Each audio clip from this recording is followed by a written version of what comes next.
But here's the thing, to cut to the chase. It's not for everybody. Don't do it because someone else did it. For every punch, there's a counterpunch.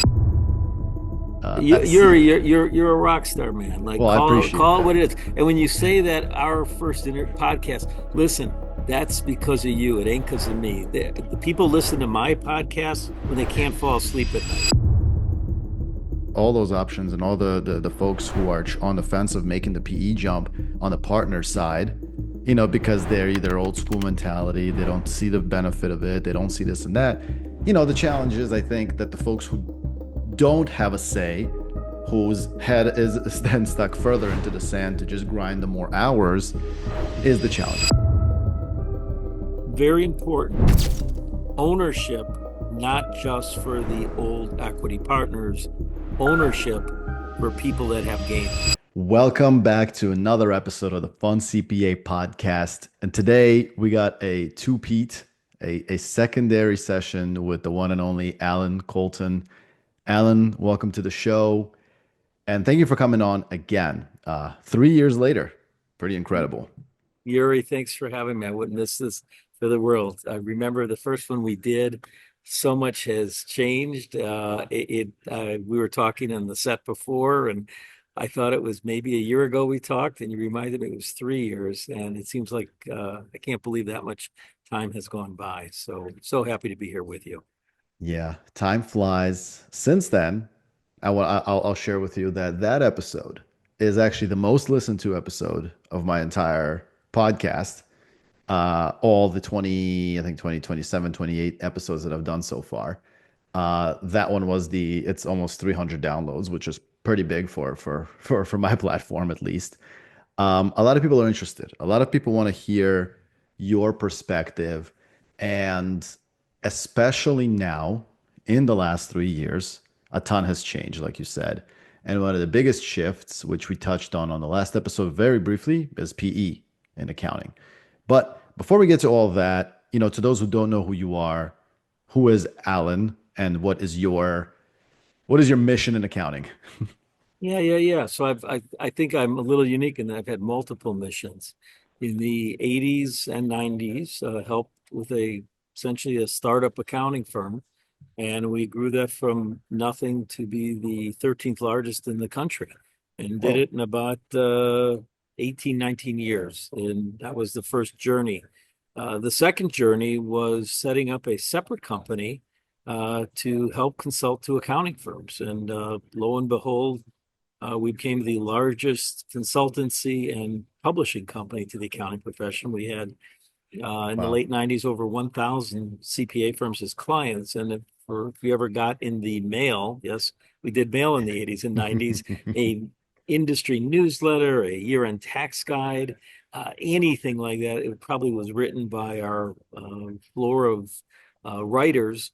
And we also, my thing was doing facilitation of partner and board retreats, talking about strategy, compensation, governance, succession, growth, profitability. And I recently crossed over the 1,000 mark of partner retreats. And someone had said, "Oh my Wow. God, you poor thing. That must be so boring spending all that time with accountants." And I said, "Look, it could be worse. It could be actuarial. So I'm good." Yeah. And then the third chapter, and incidentally, we sold that company. We bought it back in 2008, and I sold it to Thomson Reuters in 2011. Wow. So I have for 2 decades, the last 2 decades have been consulting to accounting firms on all the things you would think. And, if you're a firm of 3 million up to 3 billion, that's sort of our wheelhouse. And then the last chapter was in 1998. We didn't know better at the time, but we became the first CPA firm in the country to sell to a non-CPA firm. In those Whoa. days, it was only public companies. It was CBiz, H&R Block, and American Express. Yes, the credit card company. We sold to H&R Wow. Block, and the only one still around today, the lone survivor of all that, was CBiz, who had me and you bought their stock 10 years ago when it was 7. It's trading, I think today it's 74. It's been a Wow. absolute Wall Street wonder, and probably has proven to many that non-CPAs can invest and have ownership in an accounting firm and do pretty well with it. Interesting. I Yeah. actually didn't know. I didn't know a lot of that, even though it's interesting because we said you talked 3 years ago, and I did not realize that. So you said American Express bought? H&R Block is the one that bought us. Wow. Eventually, American Express, which grew to be pretty substantial, Yeah. H&R Block acquired them and Wow. took the credit card company out of the business.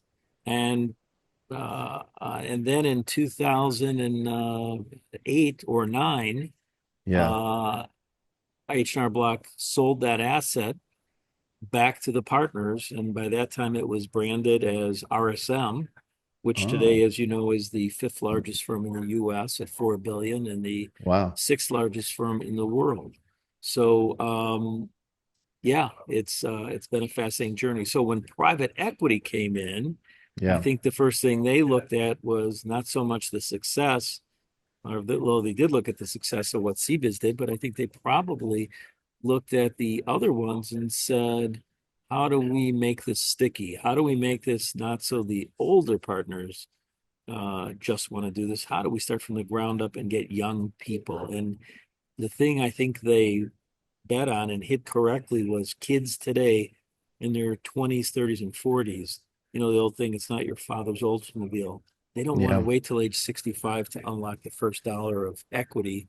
They want to do what their peers at Microsoft and Salesforce and Mm. other tech companies do, and that's they give young people shares, units, equity, participation shares, and that's what they're doing. And I think if somebody said to me, what's the number one reason for the success to date? I Yeah. would say they figure out a mousetrap, not to trap the young talent, but rather to excite them and let them build wealth multiple Yeah. times at an early age. But I know we're going beyond my No, intro, but no. It's all it's all. connected. Yeah, thank you. Thank you. Thank you.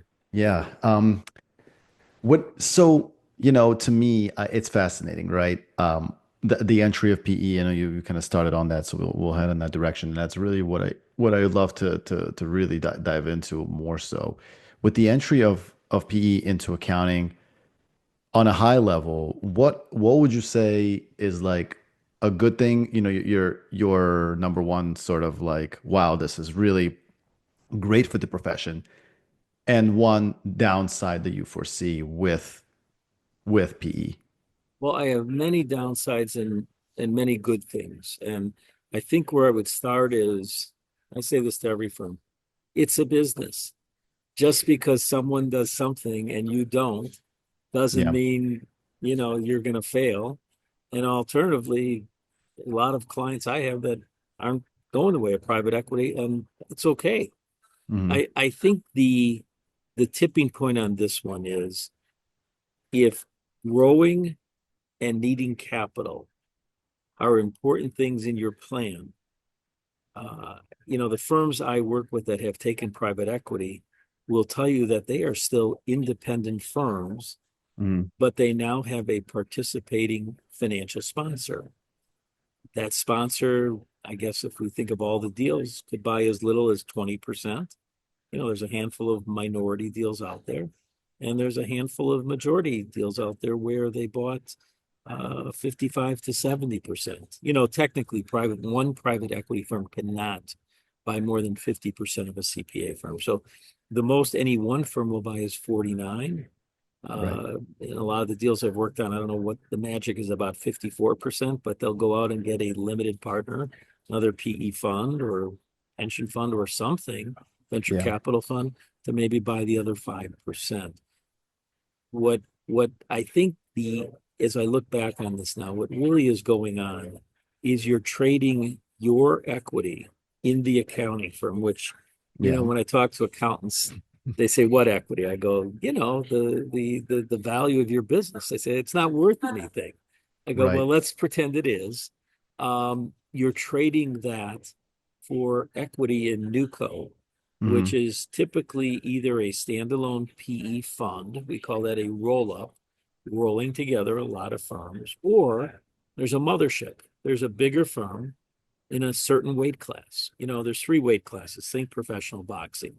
Hmm. You've got the top 25 accounting firms. What is that? 400 million of revenue and above. Yeah. You've got the middleweights, which are firms of 100 million to 400 million. And you've got, I'm not going to call them lightweights because I'll get a lot of nasty fan mail or emails. We'll call them the welterweights. You've There you got go. firms as small as 10 million up to 100 million that have taken PE money and they are the foundation firm. Yeah. Uh, and then we've had these one-offs, Creative Planning bought a $130 million CPA firm called Bergen KDV. We've had different kinds of roll-ups. Roll-ups where the common stock is the combined efforts of all of the individual firms rolled together. And then we've got others where it's you bet on yourself. Your equity is in your own firm. And then we've got other one-offs like a BDO that said, we looked at private equity, it's not for us, but we know people need a piece of the rock. We're going to go do an ESOP. And we've Yeah. seen the other firms do ESOPs as well. So all of this that we are talking about now, when we did that first interview, it's coming back to me. There were two PE deals. It was Citrin Cooperman and Yes, and New Eisner. Mountain Capital and Eisner Amper with Tower Brook Capital. And lo Yeah. and behold, in January of 2025, we had our first flip. Everybody was Yes. saying at first, like, we'll see. Nobody's ever done this before. Let's see, in 5 to 7 years if it flips. And Yeah. then all of a sudden, the biggest, baddest, most prestigious PE fund in the world, Blackstone, Yeah. says, we are in. We're taking over New Mountain's investment. It technically hasn't closed yet. It's got a couple of weeks to go. Yeah. Um, and boy, did that send shockwaves to the PE world. I can't tell you how many calls I fielded. I mean, this year we talked about it. When a PE firm used to call me, I'd block off an hour. Then it was 45 minutes. Then it's 30. Then it's 20. Now it's Yeah. 15. It's everybody is saying, well, BlackRock must know something. They're the biggest owner of closely held businesses and real estate in the world. If Yeah. they're in, we're in. So Wow. we are getting them bombarded by PE, family offices all over it, pension funds are all over it, sovereign wealth funds, wealth management firms. And Yeah. but here's the thing to cut to the chase. It's not for everybody. Um, don't do it because someone else did it. For every punch, there's a counterpunch. Someone will say to Yeah. me, well, look at what they did to healthcare and hospitals. And I go, you're damn right. True. They messed it up. But then I'll say, go talk to young kids at wealth management, insurance brokerage, outsourcing, valuation, forensic, Yeah. consulting firms. They've been at this for 10, 15, 20 years. And some of these young kids who are in their 30s are now in their 50s, and they've created generational wealth. They've had 3 or 4 resets of the bar. Yeah. So I don't know. It reminds me of the politics in America, hard left and hard right. You know what? Take the edge off. Just play the middle. Yeah. Understand what you want to do. When I go talk to a group of firms, group of partners, Yuri, everybody's different. What do you want to do with this business? It's a Yeah. live, breathing animal. Do you want to hit the accelerator? Do you not? Do you want to grow? Do you not? Do you want to create wealth? There's different ways to do all this. So sorry. I know this No. is got to be a 50-50 here and I'm doing all the rambling. No, no, This is no. It's this okay. is this is my fourth cup of coffee, Yuri. I'm out at the Phoenician in You do. beautiful Yeah. Scottsdale and I'm all wired here. So bring me Yeah, and down. we're talking PE, so you got to get all the caffeine. Um, Yeah, yeah. I know the perspective, the interesting perspective, and when I don't know if you saw my post about the conversation and kind of Yeah. promoting it, and I wanted to get some takes on some folks that are not in the control seats, because I do get your point about those in the control seats. I do get your point about the partners, the ones making the decisions of where you want to go, what do you want to do. It's not for you, it's not for that. To me, as somebody that has been in the staff seats, in the senior seats, in the worker bee seats, what is it that you're hearing kind of post deal versus pre deal on the effects on them, Yeah. Yeah. if any? So, there's a couple of paths we can go there. Let's first go down the path that everybody loves to talk about, which is the alternative practice structure. audit separates from tax and consulting. That structure has been in place now to back to when we did the deal, Yeah. almost 30 years ago. There has yet to be a bad audit because of outside ownership. The Yeah. announcer in the NCAA games that says the players made 72 straight free throws, and what happens on the next one? He misses. I don't think I'm cursing it here. I think Right. good and bad audits were a function of, do you have integrity? And when in doubt, does independence always govern? Having outside ownership didn't really matter. But, you hear these things like, well, they care about is EBITDA. They do care about making money. Let's make no mistake about it. Of course. What they've done in the profession, it's interesting when I meet with my non-PE independent minded firms, they want to learn as much about it because, the old thing, keep your friends closer and your enemy or close and your enemies Yeah. closer. Yeah. Yeah. They believe one thing that PE has done is raised the bar of performance. What does any high performing firm and any accounting firm, any high performing business want to do? You want to Yeah. keep raising the bar.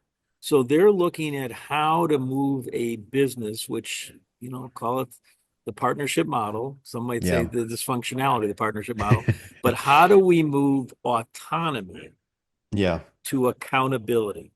Everyone knows the more accountable we are, even as an independent firm, the higher we're going to perform. And as the old saying goes, when we unlock the secret code of high performing firms, we oftentimes find it's because the firm is running the partners, not the partners running the firm. Yeah. So, I meet with firms and I say, I'm sorry, you don't qualify for PE. They say, what Mm. do you mean I don't qualify? I said, well, first of all, Yeah. EBITDA. You're in the bottom half of income earners in the accounting profession. We A tough pill to can't, swallow. yeah, but you can't trade what doesn't exist. So because EBITDA involves reductions typically of older high performing partners' income to create an EBITDA number, Mhm. you don't have any. So when we talk about changes in the profession, this is something that probably is only eligible for the upper one third of firms. Uh, Fair. you have to be uber profitable. So if you're not and you want to do this, go back to the lab and figure out how to become more profitable. So Yeah. so there's the cylinder of look at how they screwed up other businesses.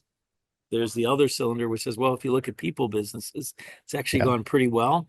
There's the cylinder of all they care about is making money.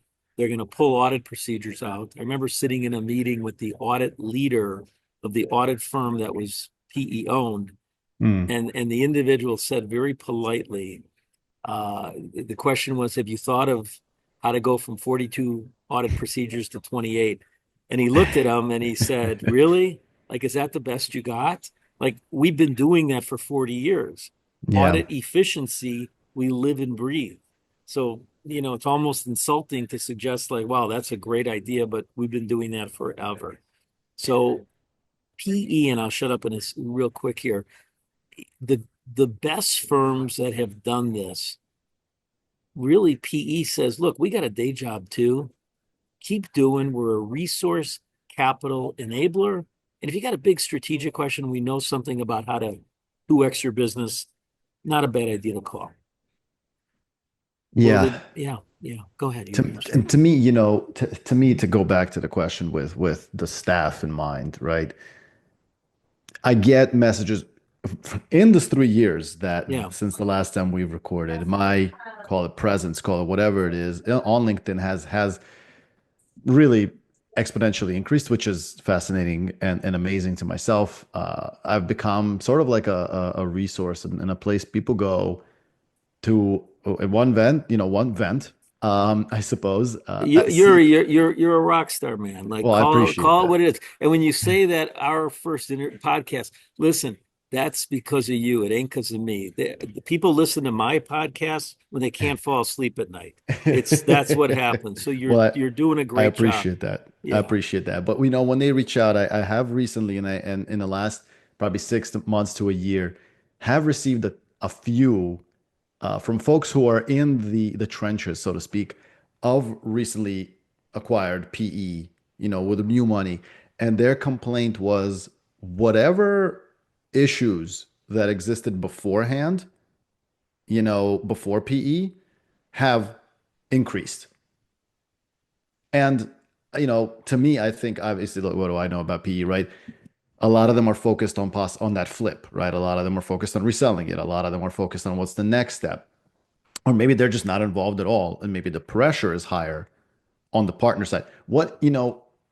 Is there anything that you have heard, or how do we manage how do you manage on a deal to make sure that the partnership between the PE firm and the accounting firm doesn't impact staff and seniors and folks at the lower levels Ye- negatively? Yeah. So look, when it sounds too good to be true, it usually isn't, right? Hmm. So, there's 16 of these deals, call them the Sweet 16. Um, I'm working with, I think, pretty much all of them, and I have yet to hear anything what I'd call real bad go on. What I do hear Yeah. is entitlements go away. If you want to join a country club, if you want to stuff your car through the business, if you want to go to a CPE convention and spend a week with your family and attend one class, you know what? That crap you're not getting away with anymore. And I think non-PE, there's a little bit of tenured professor. You Mm. can't touch me. I'm a partner. I'll do whatever I want to do. Yes, that part goes away. You know, I've probably logged in 25,000 hours of partner compensation in my lifetime. And in a partnership model, what always hits me is the upper third, not always, but mostly, is subsidizing the bottom third of the partners. Yeah. And we call it keeping the family happy. Uh, and what I learn is that the upper third actually accelerates their skills and gets rewarded for it. The middle third does okay, Yeah. does well. But in the bottom third of any partnership, oftentimes, and I'm taking out young, brand new minted partners, Yeah. there's a group of partners that chooses to either do the minimum or feels its entitlement as the business grows and it prospers. They want their cut, almost like in The Sopranos.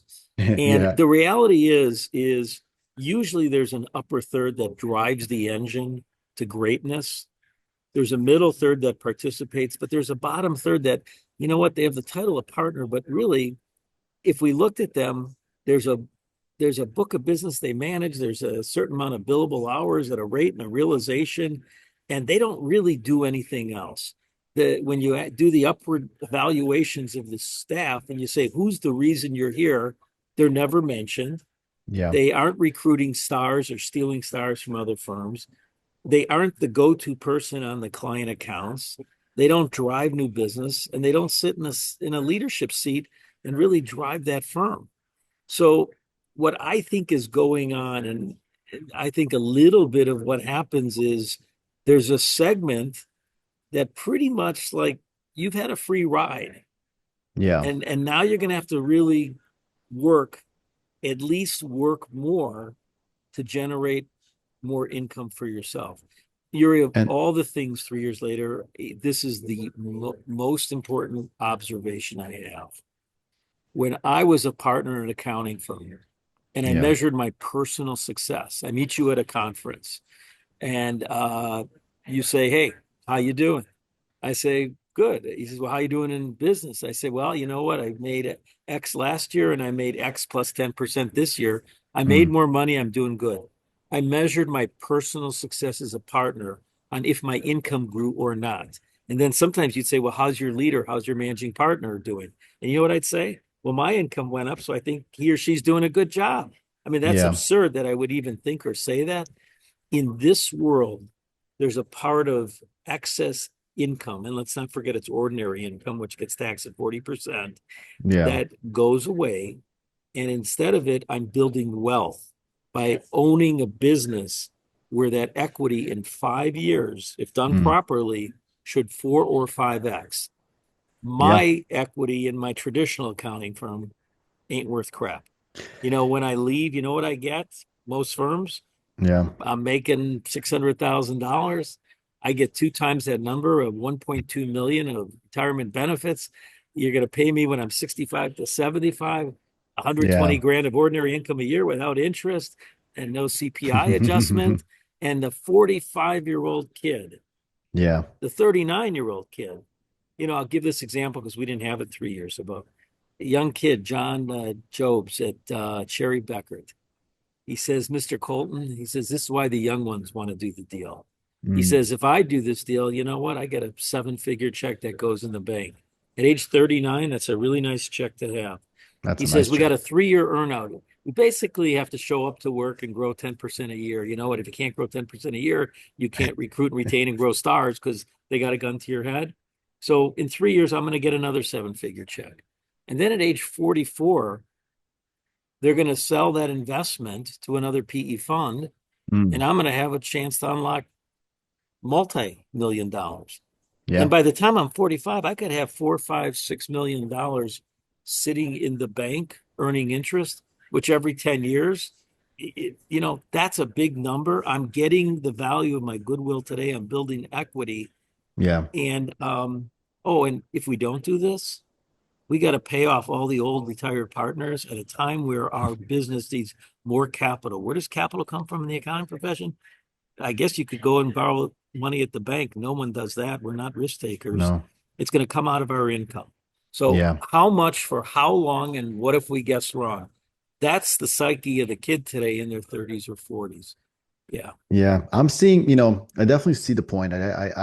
As I mentioned before, I see the upside on the partners end of things. I see the upside of working harder, doing the generational wealth. But, again, to me, I think about, like I said, the staff folks, the people in the trenches, so to speak. And really, when you mentioned, like, on the partner side of things, the pressures of now keep, having to not just coast, as you kind of indicated before. You really got to start grinding, and almost perhaps that mentality, the reality of it is, as they say, crap rolls downhill, right? So so in a sense, possibly I'm just, as I see these messages come in and these folks saying, oh my God, the change from after the PE money came in has just been really hard, and very noticeable and palpable. And I wonder, I mean, is it maybe it's the pressures that are put on the partners now rolling down? Like, how do we manage, as PE money comes in and becomes more prominent in the profession,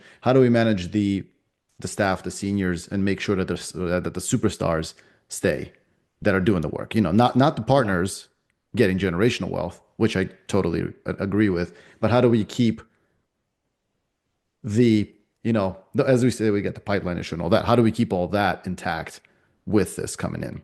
So, what gets lost in the shuffle?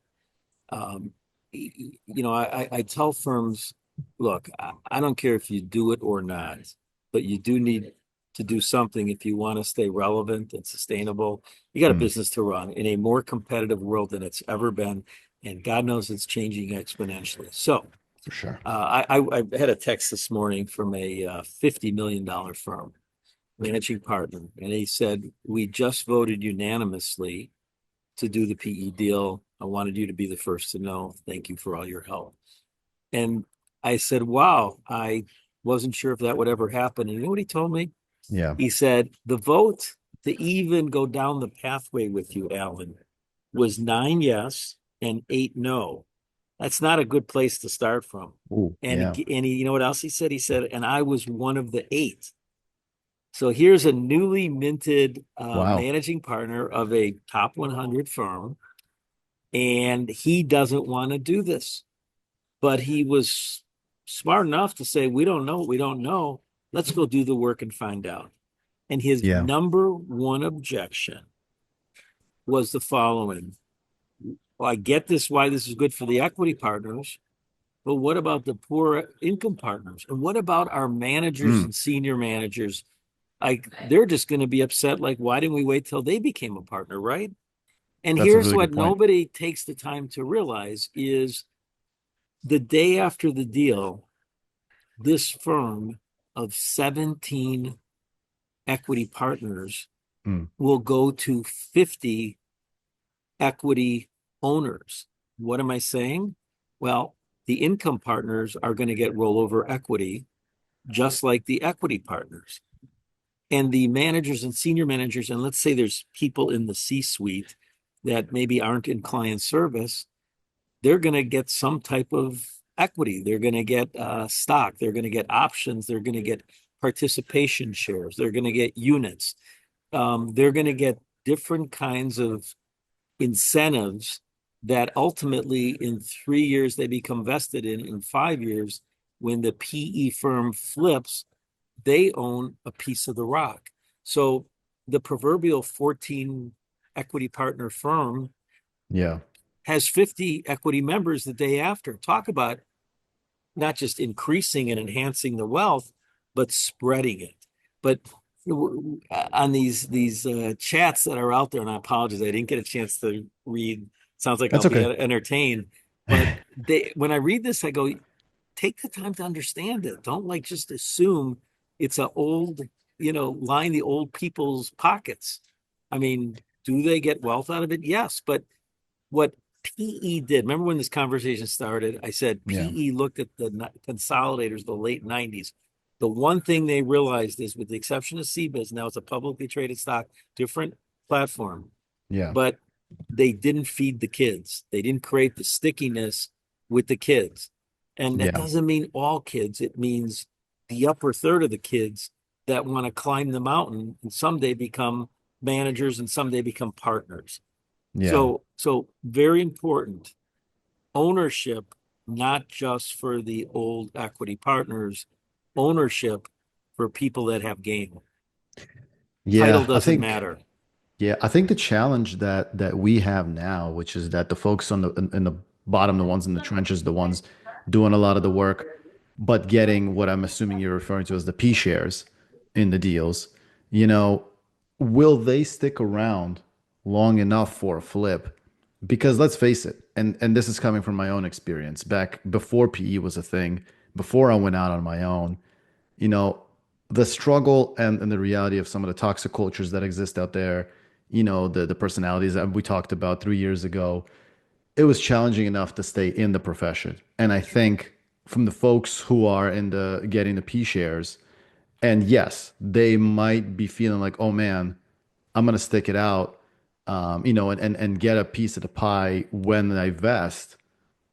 But do I really want to deal with more of this rough, and like I said, worse culturally than before until, do I want to stick around? And are we exacerbating possibly the pipeline issue by having some of the rock stars kind of run away? That's Yeah, that's the tough yeah. question. It's, you know what? What do I say to those people? Look, you got the money in the bank. This John Jobs who's 45. Yeah. I'm like, John, I guess you want to go teach accounting at University of Tennessee. Go do that.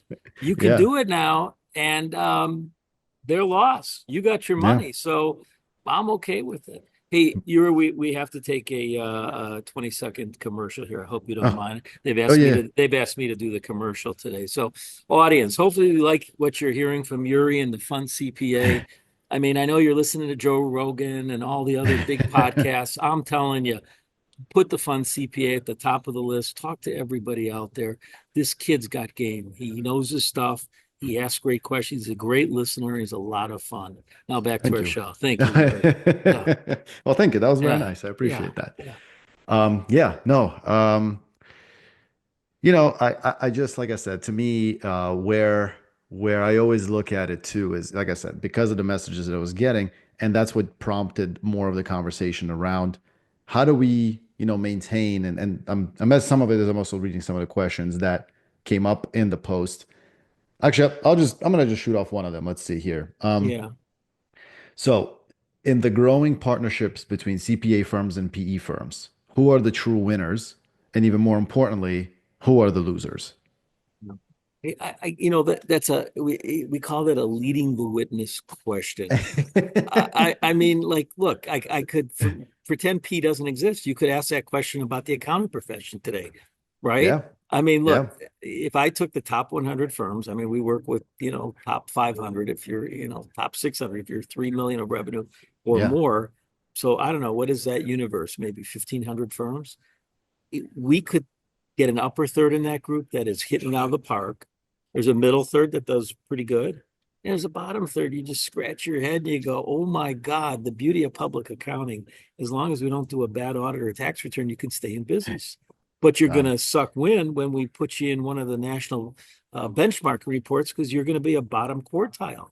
Yeah. And you don't invest in your people or talent or technology. So I guess if that's the label of a loser, we have it already today. Like, That's true. the implied here is somebody's pulling the wool over someone.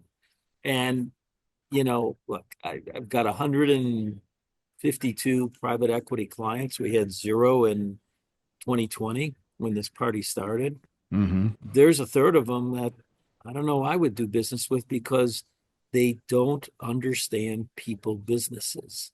That is a different vibe than investing in a hospital, than investing in car washes, than investing in HVAC companies. There's another third of them that, you know what, I think they're gonna be too hands-on. They're gonna micromanage the crap out of your business. Hmm. And those usually align with what I'll call the weaker firms that want PE money, but aren't necessarily the best leaders and operators of their business. So all I'm saying is accounting firms come in all different shapes and sizes. Yeah. Great, good, and okay, I guess they're around. Well, guess what? PE is the same. But here's what I've learned. If you take a great PE firm with a great accounting firm that cares and treats their people and has been doing this, I always say, like, look, the numbers don't lie. Go pull the associate engagement scores today and compare them Mhm. with 3 or 4 years ago and see if they're happy, right? Uh, It's true. Net promoter score. Pick the score from today and go look 3 years ago or 2 years ago or a year ago and ask the question, are we doing better? I mean, to me, if I've got a professional service firm, all I got is two constituencies. I grow my people, Yeah. grow my clients. Everything else doesn't matter. Now, I would add a third one in today's world. I think you got to give back to the community. That Mm. we didn't used to talk about that. But, that's what I'd say. But the thing that just bothers me a little is the uneducated that sort of grabs a soundbite, Mm. doesn't do the work. And, I say to those people, look at, figure it out, but really do the work and investigate. And then decide if you want to do it, great. Yeah. The beauty of public accounting, we call it the magical three doors of Disney. Number one is keep your head in the stand and grind until you Yeah. can't, right? And the second one is, Unfortunately, I yeah, think that a yeah, lot of the staff are in that one. I think the yeah, reality of it is, yeah. right. The partners, I totally like all those options and all the folks who are on the fence of making the PE jump on the partner side, because they're either old school mentality, they don't see the benefit of it, they don't see this and that. The challenge is, I think that the folks who don't have a say, whose head is then stuck further into the sand to just grind the more hours, is the challenge. I do think on the upside of it, and believe me, I got plenty of upside. Like I said, I was just reading out the questions and some of the introspection that I've heard. But I tell people the upside, in my view, for the staff is actually the forced breakup of the old school mentality by having the PE fund come in, by having people who are focusing on technology, people who are focusing on growth, on the positives, and not just the here's just do your 2080 hours and you better work 60, 70, 80 hours a week during tax season. I think that component of it will be better, I think, to some extent. The question is, obviously the question is, how are the partners going going about that themselves? So, one of the other questions that came up too is, so from your perspective, and I know we're kind of in the first flip situation, is there a scenario where you see, like, the flipping like is just no the value is just not there anymore to continue flipping, meaning like right now there's 16 firms, 16 deals that have happened, right? Presumably we would need to see a flips of those and flips of those. So where do the flips like end at some point, or they continue flipping? Like what is the threshold at which we stop flipping? All right, so you asked two questions. So I'm gonna take the one you just asked first, and then I'm gonna backtrack to that thing called total working hours. Yes. So when I talked about the Sweet 16, that's in the very narrow realm of the pure accounting firm. Accounting today top 100, IPA top 100. If I add in what I'll call peer firms in, professional financial services, like the ones I talked about before, Yeah. there have been over 200 first-time flips and over 100 second, third, and fourth flips. So, True. but I mean, in any flip, there's always the option that the firm could buy themselves back, I guess.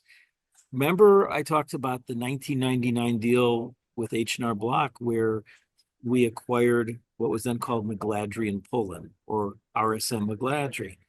Yeah. They were there together for 10 years. And what happened in 2009? They bought themselves back. I believe that some of these flips won't be private equity. I believe that there's going to be more than one public company in the accounting space. Right now, it's just CBIZ. If we were on this call 4 or 5 years from now, God willing, I'm Yeah. still around. Amen. We're going to have four, five, six, seven publicly traded accounting firms. So, look, I understand when something's brand new in business and life and you're jumping off the diving board and you Yeah. don't feel like enough have done it, and we look and we don't have answers. I mean, the honest one, when I ask even the CEOs of these companies, I said, what's going to happen in 10 years? You know what they say to me? Do you want me to lie and tell you I Mm. know? Or you want me to tell you the truth and tell you we'll live it one day at a time? Because that's Yeah. what we've always done. It's a business. Who knows? And if somebody thinks they know, then either they're a mind reader or they're BSing you. I mean, but the fact that nobody would want to buy something, I guess to me, that would mean that maybe there's a group internally that should buy it back. But let's not Yeah. forget about, you know, professional service firms. The winners, if I can use that term, are the ones that wake up every day, every week, every year, every decade Mm. and out recruit, out retain, and outgrow the best talent. These are not accounting firms. These are people businesses. So Yeah. if PE can help me to have an edge on recruiting, retaining, and growing really good talent. But let me go to your second question. You talked about total work hours, and I think there's Yeah. this thing like they come in and I'm going to go from working 2,000 to 3,000 hours, which obviously doesn't happen. It Yeah. doesn't happen because those people would leave the firm today and go Yeah. somewhere else. But offshoring, right shoring, call it what you want. Most firms, less than 3% of their billable hours are done offshore. Mm. In a PE world where they have millions of dollars to go offshore and buy a facility and get the best and brightest there to do work at $25 an hour versus the 125 we have to pay, and can invest much, much deeper in AI and technology models to get Yeah. what takes 200 people hours work done in a flip of a second. They've just produced a more profitable business, but more importantly, they are now can take that talent and push them into the fire, Yeah. dealing with clients way faster than locking them up for 10 years and doing compliance work. So the world is changing, the profession's changing. Damn, I wish I was 40 years younger, Yuri. I wish I was your Yeah. age. You're still in your 20s, right? Aren't you? Oh, How old thank are you. you? I'm not. I'm 30. Okay, I'm actually okay, about to turn okay. 37. Oh, you're But old. Okay, okay. You're not over the hill. You've still got some good years in you. I But appreciate it. but I wish I could go back because I used to sit at the desk and grind Mm. out tax returns and financial statements. I want to go meet with the client. I want to go Hmm. advise them on their business. That's for So sure. yeah, this moniker, most trusted advisor. Duh. You know what? If you're not the client's most trusted advisor, they ain't keeping you. Okay. If they don't No. trust you. So that's like silly. What you Yeah. have to aspire to be is the most valuable advisor. But how do you do it when you don't have time because you're grinding, grinding, grinding? Mm, If I can get technology to do that and offshoring, I'm more free to do stuff.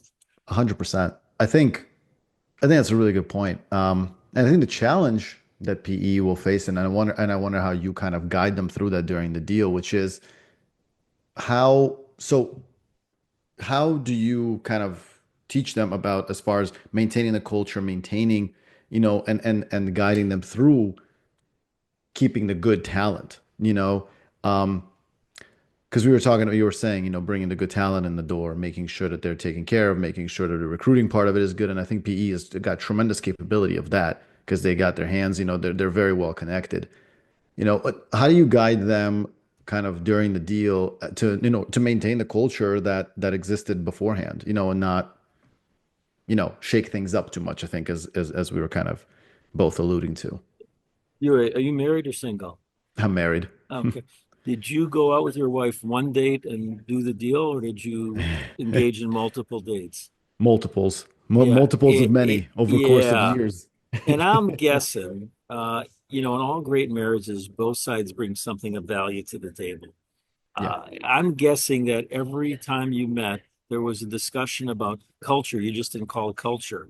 But if we combined, what's your wife's first name? Alina. Alina, thank you.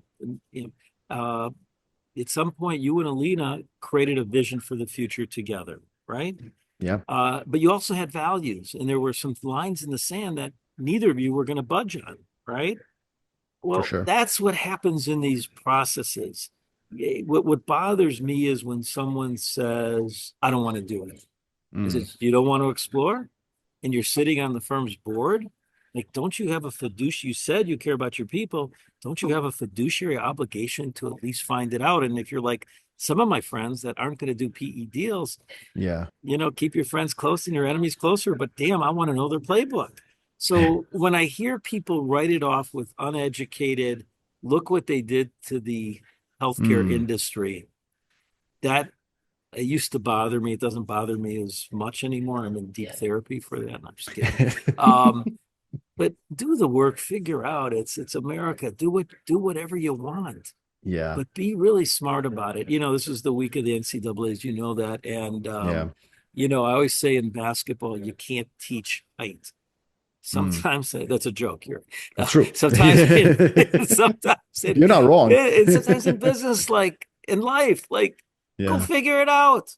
Yeah. I don't want the guilt if you do something you didn't want to do, so don't do it. But Yeah. at least make an educated guess using facts, not fiction. Yeah.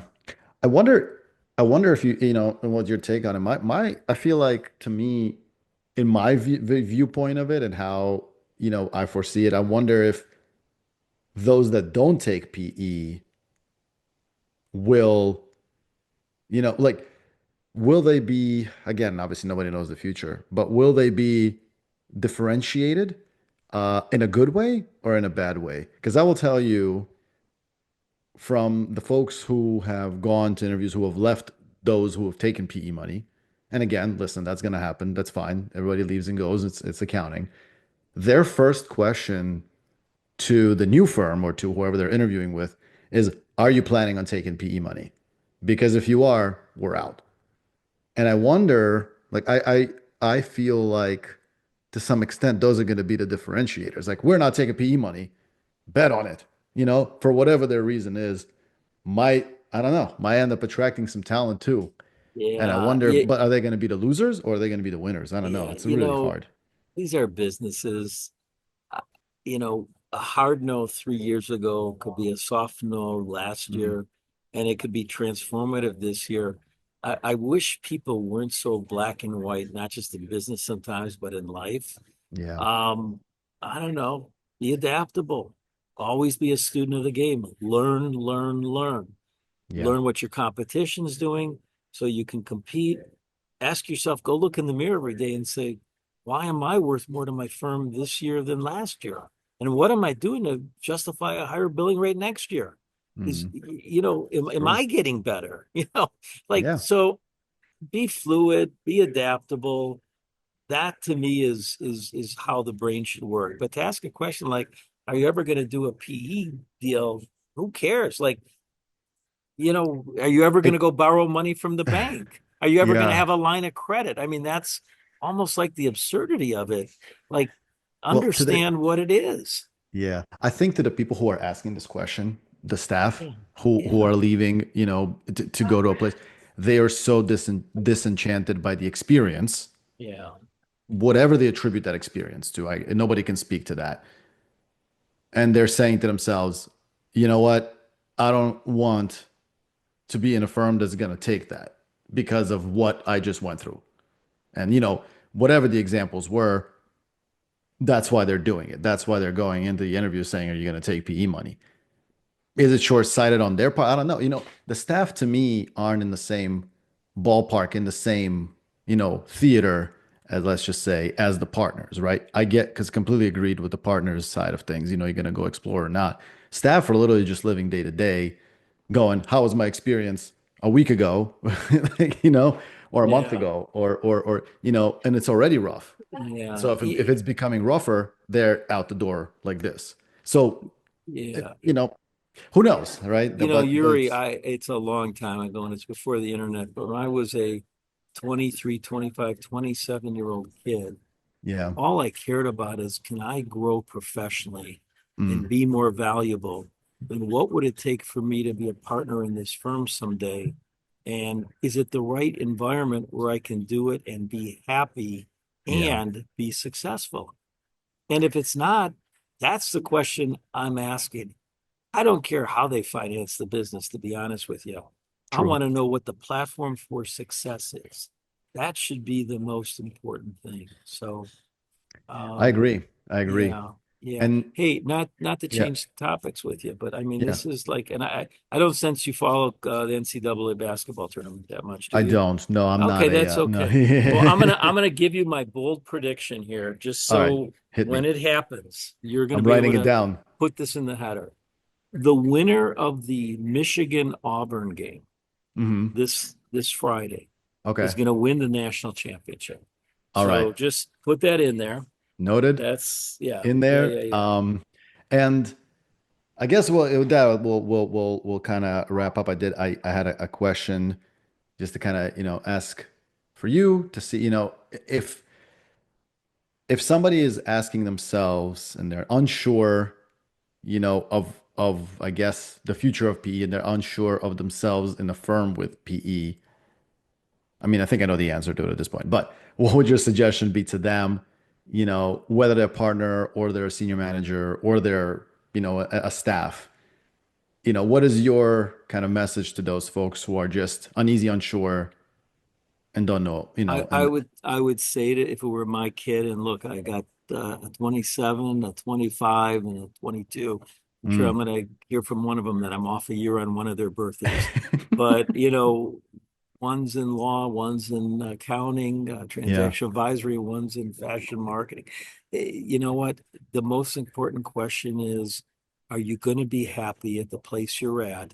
And is there mm, a pathway where you can grow and be successful? And how do you figure that one out? You talk to people that have been there for a while and you hear their story. That's the due diligence you should do. How they decide to finance a business, I don't care. yeah, Like that's what matters. And you know, and here's the answer. If they tell you yes or no, yeah, they're lying. Who true. knows the future? The Also best and the true. brightest don't You're know the right. future. You ask these firms. I was at the celebration party, Carr Riggs and Ingram, fastest growing first generation firm in America. This guy, Bill Carr, Enterprise, Alabama, puts a shingle up in 1997. It's 28 years later. And he Mm. says, I want to become one of the top 20 firms in America. And I said, Bill, look, you're 7 million of revenue. Let's just try to get to 14. And that'd be pretty good. And Yeah. he did he's 500 million of revenue today.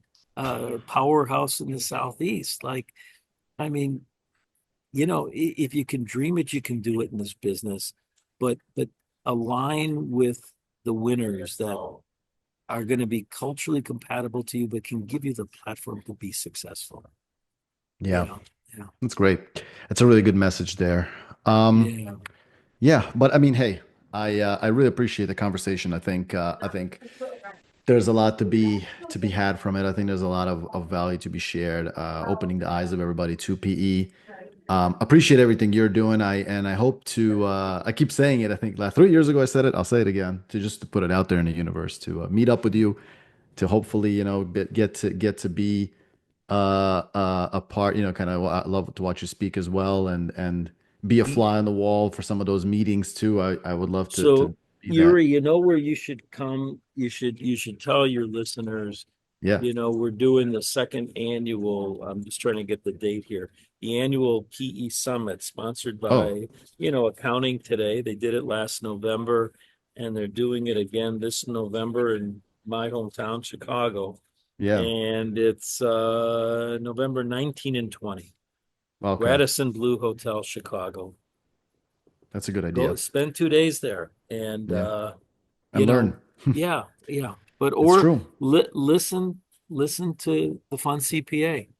Yeah, I'll You try ask to digest. amazing questions. Yeah, Thank you. I try to digest it down. If the people want to find you, Alan, if the people want to reach out to you, and who should reach out to you, I think I know the answer, but we'll end it with that. Um, and go. yeah. I'm easy. A Koltin, Koltin at Koltin, KOLTIN.com, and it's Alina, right? That's your Alina, yeah. wife, Yeah. Alina. Yep. Alina, I want to thank you. This Yuri's the real deal. When you did your merger, you did the legwork. You did the culture check and the strategic fit. And look at him today. So I'm I happy for both appreciate of that. you. Thank you for having Thank you. me. Thank you, All Alan. right, Thank you for buddy. being on the show. All right. Thanks, I man. will end it here. All right, cool.